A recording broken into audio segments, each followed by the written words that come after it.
तो आज के सेशन में हम देख रहे हैं भगवत गीता की 6th चैप्टर टेक्स्ट नंबर 6। तो आज के सेशन में भी भगवान जैसे कि पिछले श्लोक में एक योगी के लिए उनका मन का पात्र क्या है ये समझाने का प्रारंभ किया था। तो आज के सेशन में ही आज के श्लोक में भी भगवान इसी विषय को कंटिन्यू कर रहे हैं और यहाँ पे भगवान उसी अर्थ को यहाँ पे दोहरा रहे हैं कि एक योगी के लिए अपने मन को नियंत्रण करना कितना प्रमुख है, कितना मुख्य है। इसी विषय को यहाँ पे भगवान हमें समझा रहे हैं। तो जैसे पिछले श्लोक के भावार्थ में प्रभुपाद ने श्लोक का उल्लेख किया था जहाँ पे हमारे मन को हमारी मुक्ति का मार्ग भी कहा गया था, साथ ही साथ हमें भौतिक संसार में बांध के रखने का कारण भी बताया गया था।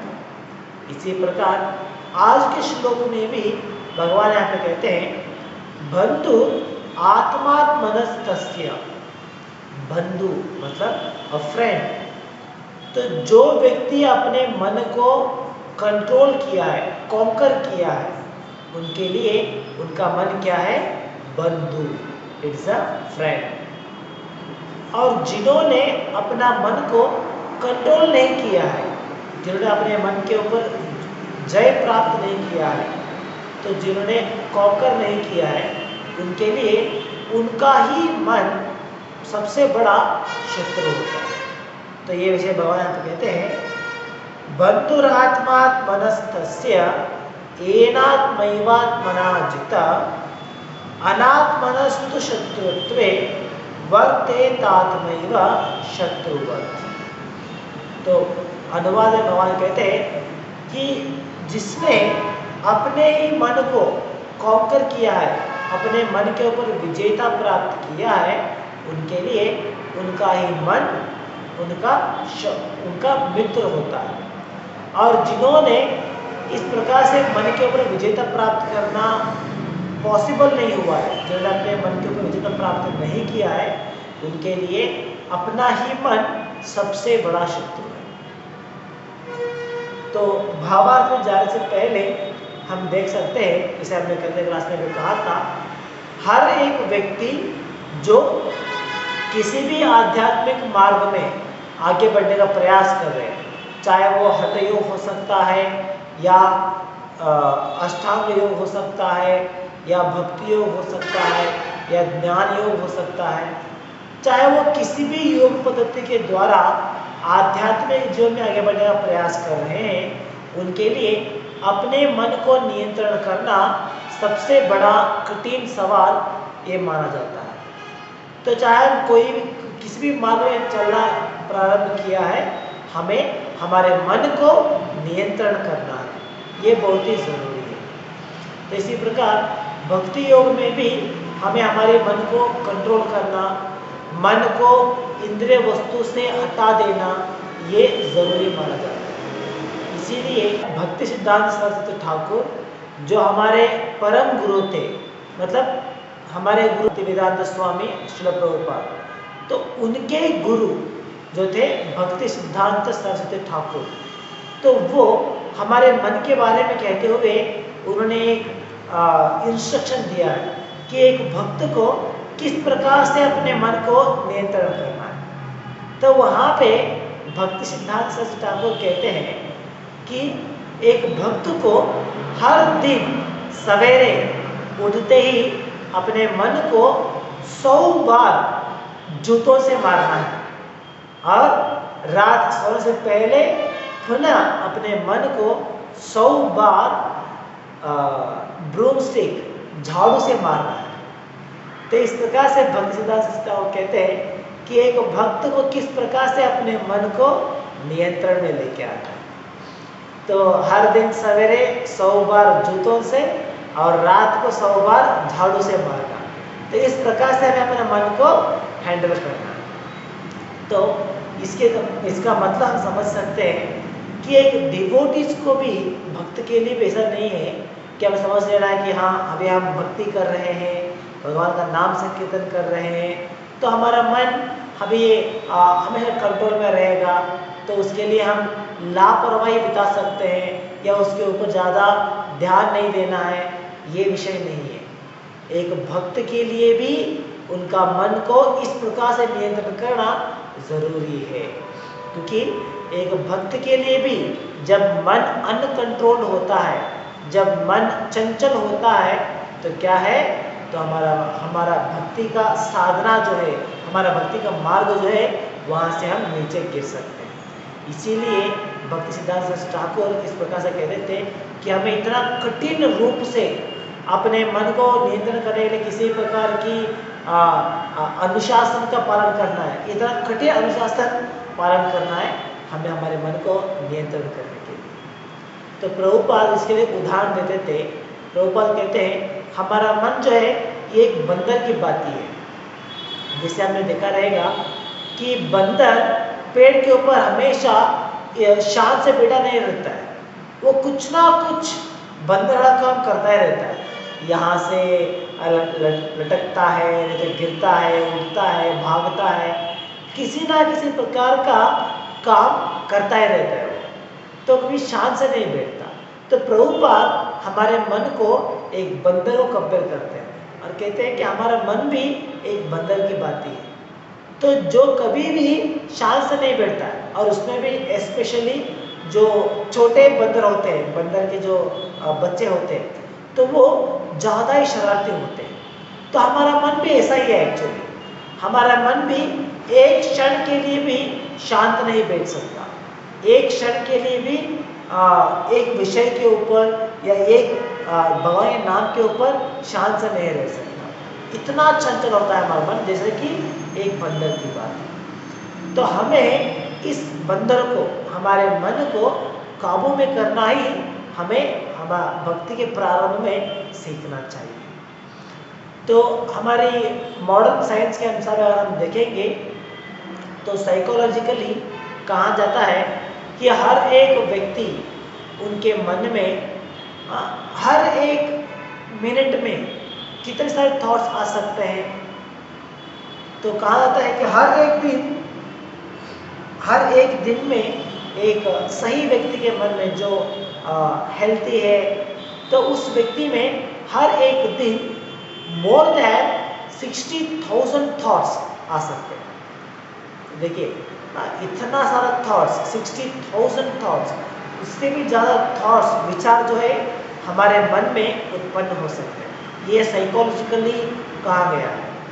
तो इस प्रकार से हमारे मन में इतनी क्षमता है कि इतने सारे विचार एक दिन में ऑन एन एवरेज हम ले सकते हैं। तो इसका मतलब क्या है कि हमारा, इसीलिए तो हमारे मन को कहा जाता है it is the factory of thoughts. मतलब जैसे कारखाने होते हैं जहाँ पे अलग अलग वस्तुओं का निर्माण होता है, इसी प्रकार से हमारा मन एक प्रकार का फैक्ट्री है जहाँ पे थॉट्स या विचार इनकी मैन्युफैक्चरिंग होती है। तो जब हमें इतना क्षमता दिया गया है, जिस क्षमता के द्वारा कंटिन्यूसली इट कैन वर्क, जैसे कि हमारे हृदय, हम जागते हैं, हम सोते हैं, हम कुछ भी काम करते हैं तो कंटिन्यूसली काम कर रहा है हमारा हृदय, इसी प्रकार से हमारा मन भी है।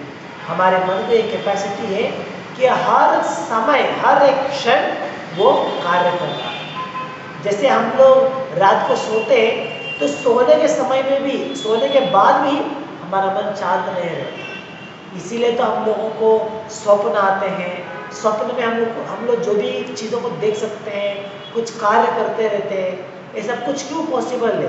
क्योंकि हमारा शरीर सुप्तावस्था में है, हमारा शरीर निद्रावस्था में है, लेकिन हमारा मन अभी भी जागृत है, हमारा मन अभी भी कार्य कर रहा है।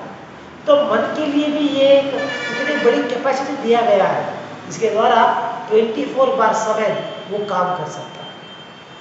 तो इसीलिए इस क्षमता को सही इस्तेमाल करते हुए अगर हमने हमारे मन को नियंत्रण किया है, किस विचार के ऊपर उसे चर्चा करना है, किस वस्तु के ऊपर उसे सोचना है, तो इस प्रकार से अगर हमने इसे सही प्रकार से कंट्रोल किया है तो इसकी जो क्षमता है, इसकी जो कैपेसिटी है उसका सही इस्तेमाल हम निकाल सकते हैं। इसीलिए हर एक योगी के लिए इम्पोर्टेंट है कि वो अपने मन को कंट्रोल करे। तो इसीलिए भक्ति सिद्धांत सरस्वती ठाकुर हमें इंस्ट्रक्शन देते हैं कि किस प्रकार से एक भक्त को अपने मन को नियंत्रण करने के लिए कठिन से कठिन नियम लेना पड़ता है।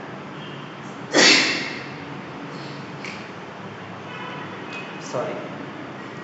तो आज के इस भावार्थ में भी हम देखते हैं प्रभुपाद इसके बारे में आगे समझाते हुए हमें कहते हैं, the purpose of practicing eightfold yoga is to control the mind in order to make it a friend in discharging the human mission। तो यहाँ पे प्रभुपाद कहते हैं कि अष्टांग योग का पालन करने का प्रमुख नियम, प्रमुख कारण में क्या है, वो है हमें हमारी मन को कंट्रोल करते हुए उसके द्वारा मनुष्य जीवन का जो उद्देश्य है उस उद्देश्य को पूरा करने का प्रयास करना है। यही अष्टांग योग का मुख्य उद्देश्य माना जाता है। तो यहाँ प्रभुपाद कहते हैं कि ह्यूमन मिशन मतलब हमारे मनुष्य जीवन का उद्देश्य क्या है। हमारे ह्यूमन मिशन, हमारा मनुष्य जीवन का उद्देश्य क्या है, जिसे हासिल करने के लिए, जिसे प्राप्त करने के लिए, जिसे पूरा करने के लिए हमें हमारे मन को नियंत्रण करना पड़ता है।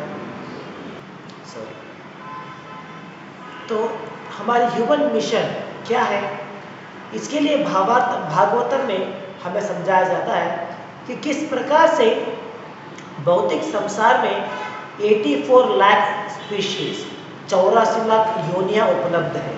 मतलब इतने सारे अलग अलग प्रकार के शरीर उपलब्ध हैं। तो इन सभी 84 लाख योनियों में मनुष्य शरीर जो है वो सबसे श्रेष्ठ माना जाता है। जहाँ पे मनुष्य जीवन का या मनुष्य शरीर की प्राप्ति हमारे लिए होती है, जिसके द्वारा हम इस भौतिक संसार से अपने आप को मुक्त कर सकते हैं। तो यही हमारे मनुष्य जीवन का उद्देश्य है। तो मनुष्य जीवन का उद्देश्य क्या है, हमें अपने आप को इस 84 लाख योनियों से मुक्त करते हुए अपने आप को इस भौतिक संसार के बंधनों से मुक्त करवाना ही भौतिक मनुष्य जीवन का उद्देश्य होता है। तो इसी उद्देश्य को पूरा करने के लिए हमें ये शरीर मिला है। तो ये शरीर को प्राप्त करने के बाद हमें अलग अलग प्रकार की योग पद्धति का पालन करते हुए इसी उद्देश्य को पूरा करने का प्रयास करना है। तो जो योगी अष्टांग योग को चुनते हैं, अष्टांग योग के द्वारा वो अपनी इस मनुष्य जीवन से मुक्त होना चाहते हैं, भौतिक संसार से मुक्त होना चाहते हैं, तो उनके लिए ये महत्वपूर्ण है कि वो अपने मन को नियंत्रण करें, अपने मन को कंट्रोल करें। तो अपने मन में जितना इसकी शक्ति है, जितनी कैपेसिटी है, अगर वो इसे सही प्रकार से कंट्रोल करते हुए सही दिशा में इसका इस्तेमाल करेंगे तो इससे वो हमारे मनुष्य जीवन के उद्देश्य को पूरा करने के लिए पॉसिबल होता है। तो मन को कंट्रोल करे बिना अगर कोई व्यक्ति सिर्फ योगा करेगा, सिर्फ आसना प्राणायाम करेगा, तो उसका पूरा फल उन्हें नहीं मिल सकता। जैसे हमने देखा था अष्टांग योग में 8 अंग है, तो 8 अंग में प्रारंभ में ही हमें हमारे इंद्रियों को निग्रह करना, हमें हमारे मन को नियंत्रण करना नियम के अनुसार, तो इस प्रकार से हमें प्रारंभ में ही सिखाया जा रहा है। तो कारण क्या है, इतना है कि अगर हम प्रारंभ में इस प्रकार से इंद्रियों को नियंत्रण करते हुए, हमारे मन को नियंत्रण करते हुए अगर हम योगा करेंगे तो इससे क्या होता है, हमारे जो मनुष्य जीवन का उद्देश्य है उसे पूरा करने के लिए इससे मदद हो सकता है। तो जब हम हमारी इंद्रियों को नियंत्रण करते हुए हमारे मन को नियंत्रण करेंगे तभी ये पॉसिबल है कि हमारा मन को हम भगवान को प्राप्त करने के लिए, या हमारे मन में जो भगवान विराजमान, हमारे हृदय के अंदर जो भगवान विराजमान है परमात्मा के रूप में, उनके ऊपर कॉन्सेंट्रेट करने के लिए वो पॉसिबल होता है। तो इसीलिए एक अष्टांग योगी को प्रारंभ में अपना मन को नियंत्रण करना, कंट्रोल करना सिखाया जाता है। तो आगे प्रभुपाद कहते हैं, अगर कोई व्यक्ति मन को कंट्रोल करे बिना सिर्फ योगा करते हैं, जैसे बॉडी एक्सरसाइज करते हैं, तो वो it is just a waste of time, just they are making show off yoga. तो यहाँ पर प्रभुपाद कहते हैं कि इस बात से कोई योगा कर रहा है तो ये सिर्फ उनका समय व्यर्थ है, क्योंकि इस प्रकार से मन को कंट्रोल करे बिना अगर वो आसना करेंगे तो इससे कुछ हासिल नहीं होने वाला है। सिर्फ उनकी शारीरिक स्थिति सुधर सकती है, उनका आरोग्य, उनका हेल्थ इम्प्रूव हो सकता है, इतना है। लेकिन ये योगासन का उद्देश्य नहीं है। योग पद्धति का उद्देश्य सिर्फ अपने शरीर को, अपने हेल्थ को अच्छा रखना इतना ही नहीं है। तो इसीलिए जब हम हमारे मन को नियंत्रण करते हुए योगासना करते हैं, तभी इसका पूरा श्रेय, पूरा प्रतिफल हमें मिल सकता है, और वो है कि कंट्रोलिंग द माइंड, और मन को कंट्रोल करते हुए हम भगवान के ऊपर ध्यान कर सकते हैं। तो ये पॉसिबल होता है। तो इसके बिना योगा करना वो सिर्फ एक वेस्ट ऑफ टाइम, प्रभुपाद यहाँ पे कहते हैं। तो आगे प्रभुपाद कहते हैं, one who cannot control his mind lives always with the greatest enemy, and thus his life and its mission are spoiled। तो जो व्यक्ति अपने मन को नियंत्रण करना पॉसिबल नहीं है, जिन्होंने अपने मन को नियंत्रण करना छोड़ दिया है, तो उनके लिए उनका अनकंट्रोल्ड माइंड ही सबसे बड़ा शत्रु होता है। तो आजकल जैसे हम देख सकते हैं, जब भी हम कॉलेज में जाते हैं या सेमिनार देने के लिए, या जब भी हम स्टूडेंट से काउंसलिंग करते हैं, तो उस समय सभी स्टूडेंट्स का एक कॉमन प्रॉब्लम होता है। वो क्या है कि हम पढ़ने के लिए इतना प्रयास करते हैं, लेकिन माइंड डाइवर्ट हो जाता है, कंसंट्रेशन नहीं कर पाते पढ़ाई करने के लिए, या जो भी पढ़ते हैं वो याद नहीं रहता है। तो ये जो प्रॉब्लम, ये कॉमनली सभी स्टूडेंट्स में हम देख सकते हैं। इसी प्रकार से कुछ लोग भी ऐसे आते हैं जहाँ पे हम काउंसलिंग करते हैं, तो लोग कहते हैं कि हमारा मन बहुत चंचल है, एक स्थिर निर्धार नहीं ले सकता हूँ मैं, एक फर्म डिसीजन नहीं ले सकता हूँ, हर बार मेरा डिसीजन चेंज होता रहता है। तो इसका कारण क्या है, किस प्रकार से मुझे इस प्रॉब्लम से उलझा सॉल्व कर सकता हूँ। तो इस प्रकार से कॉमनली ये प्रॉब्लम हम देख सकते हैं लोगों में, स्टूडेंट्स में, या स्पेशली यंगस्टर्स में। तो इसका मुख्य कारण क्या है, अगर हम इसको स्टडी करते हैं तो हम देख सकते हैं it is mainly because of uncontrolled mind. हमारा मन इतना अनकंट्रोल्ड है, जिसके कारण से हम फर्म डिसीजन नहीं ले सकते, पढ़ाई के ऊपर कॉन्सेंट्रेट नहीं कर सकते, या जो पढ़ते हैं वो याद नहीं रख सकते। इन सभी का मूल कारण यही है, और वो है अनकंट्रोल्ड माइंड। तो इसीलिए हमें हमारे मन को नियंत्रण करना है। तो अभी प्रॉब्लम तो मालूम पड़ गया कि अनकंट्रोल्ड माइंड है, तो इसके लिए सॉल्यूशन क्या है, किस प्रकार से मन को कंट्रोल कर सकते हैं। तो इसके लिए अलग अलग योगा सिस्टम में अलग अलग मार्ग दिए जाते हैं। तो अष्टांग योग में भी इसके लिए अलग से मार्ग दिया जाता है। जैसे हम आगे बढ़ते जाएंगे तो आगे के श्लोकों में हम देख सकते हैं कि अष्टांग योग में क्या मार्ग दिया गया है हमारे मन को कंट्रोल करने का। लेकिन भक्ति योग में इसका एक सरल तरीका है मन को कंट्रोल करने का।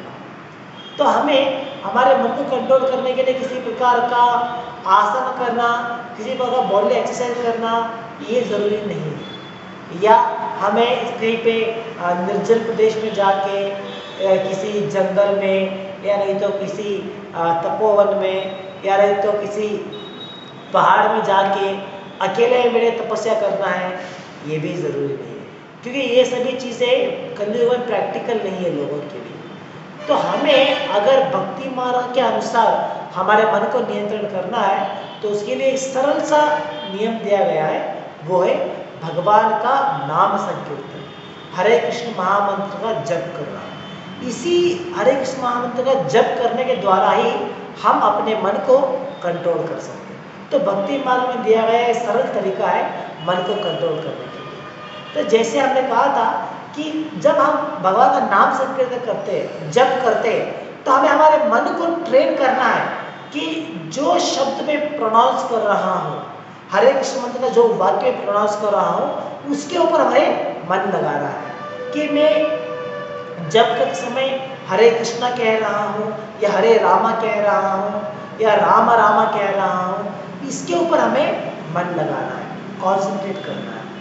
तो ये मन को कंट्रोल करने का एक सही तरीका है।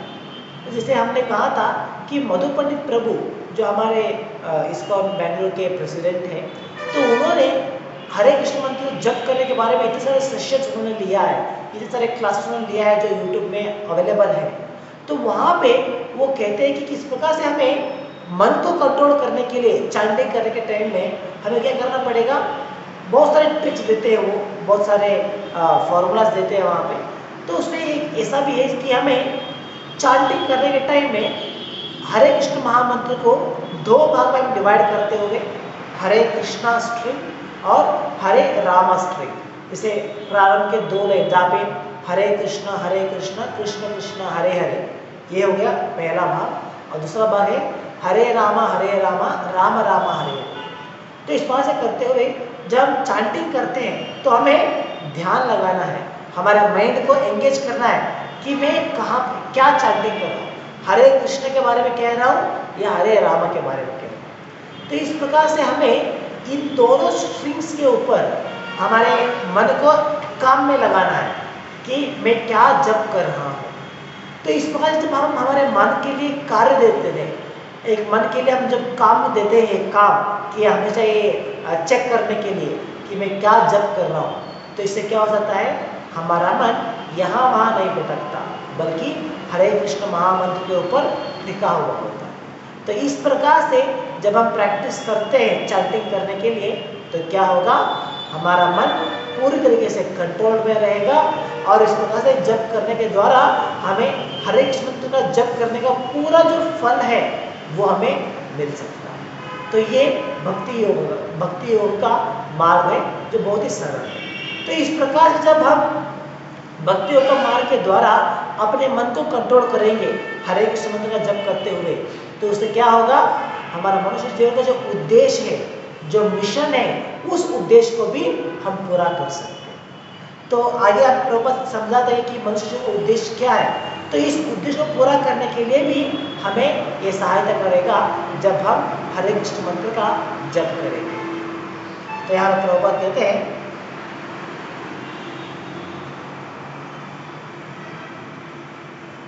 as long as one's mind remains an unconquered enemy, one has to serve the dictation of lust, anger, avarice, illusion, etc. But when the mind is conquered, one already agrees to abide by the dictation of the Supreme Personality of God, who is situated within the heart of everyone as Paramatma. तो जब मन नियंत्रण में आ जाता है तो क्या होगा, हम हमारे सुपीरियर का इंस्ट्रक्शन को पा सकते हैं, हमारे सुपीरियर के इंस्ट्रक्शन को फॉलो कर सकते हैं।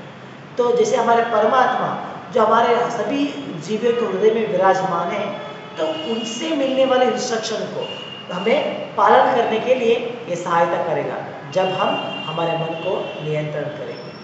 तो जब परमात्मा का इंस्ट्रक्शन क्या है, जैसे भगवद गीता में जो भगवान इंस्ट्रक्शन दे रहे हैं, यही परमात्मा हमें इंस्ट्रक्शन देते हैं। तो इस प्रकार से भगवद गीता में दिए गए इंस्ट्रक्शन को भी पालन करने के लिए हमें सहायता करेगा जब हम हमारे मन को कंट्रोल करेंगे। तो आगे आप कहते हैं, real yoga practice entails meeting the Paramatma within the heart and then following his dictations. For one who takes to Krishna consciousness directly, perfect surrender to the dictation of the Lord follows automatically. तो इस प्रकार से yoga system का मुख्य last stage क्या सिखाया जाता है, वो है समाधि। समाधि मतलब जहाँ पे आत्मा और परमात्मा दोनों का एक मिलन या दोनों का साक्षात्कार हो सकता है। जब हम ध्यान करते हुए हमारे हृदय में रहने वाले परमात्मा को देख सकते हैं तो उसे कहा जाता है समाधि स्थिति। तो ये अष्टांग योग का ये लास्ट स्टेज है समाधि, और उससे पहले आता है ध्यान। ध्यान मतलब कॉन्सेंट्रेशन। तो ये सभी स्टेजेस में, सभी अंगों में हम हमारे मन के द्वारा मन को कंट्रोल करते हुए उसके द्वारा हमारे हृदय में रहने वाले परमात्मा को देखने का प्रयास करते हैं, उनके ऊपर हमारा मन को केंद्रित करने का प्रयास करते हैं। तो ये योगा सिस्टम का लास्ट स्टेज कहा जाता है। तो इस तरह से करने के लिए उन्हें तभी पॉसिबल हो सकता है जब उन्होंने अपने मन को पूरी तरीके से कंट्रोल किया है। और जब वो अपने मन को पूरी तरीके से कंट्रोल करेंगे तभी वो इस प्रकार से अपने हृदय में रहने वाले परमात्मा को देख सकते हैं। तो ये अष्टांग योग के लिए बेनिफिट है। और इसी प्रकार से एक भक्ति योगी के लिए जिन्होंने डायरेक्ट कृष्ण कॉन्शियस प्रोसेस लिया है, तो उन लोगों के लिए भी अपने मन को कंट्रोल करते हुए उसके द्वारा भगवान के नाम जप करना, भगवान का हरे कृष्ण महामंत्र का जप करना, ये हमें पॉसिबल होता है जब हम हमारे मन को कंट्रोल कर सकते हैं। तो इसके द्वारा हमें भी भक्ति के मार्ग में आगे बढ़ सकते हैं और भगवान की साक्षात्कार कर सकते हैं। तो ये विचार आज के श्लोक से समझाया जा रहा है। तो जैसे हमने कहा था कि even for youngsters, college students, उन्हें भी ये समस्या होती है कि माइंड को कंट्रोल करना है या पढ़ाई करने के लिए जो भी पढ़ते हैं याद नहीं रहता है, तो उनके लिए भी यही सरल मार्ग उनके लिए हेल्पफुल रहेगा। जब वो अपने मन को कंट्रोल करते हुए, अपने मन को कंट्रोल करेंगे, जब वो हरे कृष्ण मंत्र का जप करेंगे, तो इससे क्या होता है, उनका माइंड का, उनका मन जो है, जितना उसका एनर्जी है, जितना उसका क्षमता है, वो सही प्रकार से इस्तेमाल कर सकते हैं। तो इस प्रकार से वो हरे कृष्ण मंत्र का जप करते हुए अपने मन को कंट्रोल करेंगे, तो उससे क्या होगा, इवन मटीरियली भी उनके लिए बेनिफिशियल होता है। जैसे भौतिक जीवन में उनके लिए अध्ययन करने के लिए, स्टडीज करने के लिए, जो पढ़ते हैं उसे याद रखने के लिए, अपनी मेमोरी को और इंक्रीज करने के लिए, तो इस प्रकार की भौतिक बेनिफिट्स भी उन्हें प्राप्त हो सकते हैं जब वो हरे कृष्ण मंत्र का जप करते हैं। तो इस प्रकार से भक्ति योगी के लिए हरे कृष्ण मंत्र का जप करते हुए हमें हमारा मन को कंट्रोल करने का रास्ता दिखाया जाता है। और इसी प्रकार एक हठ योगी के लिए अपने मन को कंट्रोल करने के लिए आगे के श्लोकों में एक मार्ग दिखाया जाता है। तो इस प्रकार से सभी योगियों के लिए अपना मन को कंट्रोल करना इम्पोर्टेंट है। तो अगर हम हमारे मन को कंट्रोल कर सकेंगे, हमारे मन के ऊपर हमने विजेता प्राप्त किया है, तो तब हमारा मन हमारे लिए एक मित्र का कार्य करेगा। हमारे जो आध्यात्मिक मार्ग है इसमें हमारा सहायता करेगा। अगर हम हमारे मन को नियंत्रण करने में असफल रहते हैं, अगर हम हमारे मन को नियंत्रण नहीं कर सकते, तो हमारा मन हमारे लिए सबसे बड़ा शत्रु बन जाएगा और हमारे जो आध्यात्मिक मार्ग है, आत्म साक्षात्कार का जो मार्ग है, उस मार्ग से हमें विचलित करा देगा, उस मार्ग से हमें पतन करा देगा। तो यही आज के श्लोक से हम समझ सकते हैं। तो यहाँ पर समाप्त करेंगे आज के लिए। ग्रंथराज श्रीमद् भगवद गीता की जय।